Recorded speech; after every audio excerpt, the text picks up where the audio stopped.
Okay guys, so we've reached Naveera train station and it's very crowded and there are people in our train, more people, and now we're going, it started again, so we're going, I'll tell you more. And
okay guys, we've reached the Pindi, it's the station, look, and now we're going to do our breakfast and then we're going to Sadr.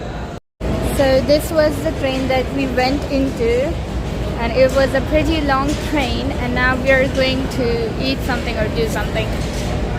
Okay guys, we are going outside of the train. We didn't eat anything here. We're going to go to Sadr and then we're going to look the station and the train. It's so big.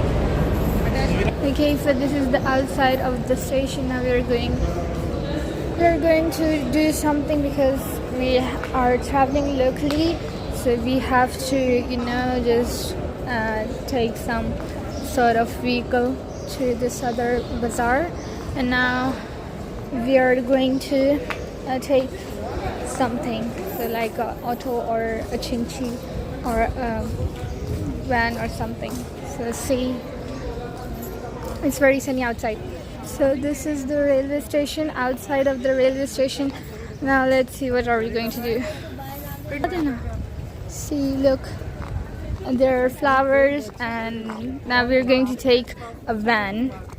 And see, look, there is a train there, like a model of the train. Now let's see. Okay, so we are going in this car, in this van. I'm going. Okay guys, so we've reached Sadr. It's 10:44 and we came in this and it was very fun, and the shops are mostly closed, but we are going to do something. So yeah, let's just eat something and we're going to look, a full block, empty road. So we're going to drink lassi. It's a combination of, at this hotel, it's a combination of yogurt and water. So yeah. Look, there's a tree. It's so cool. And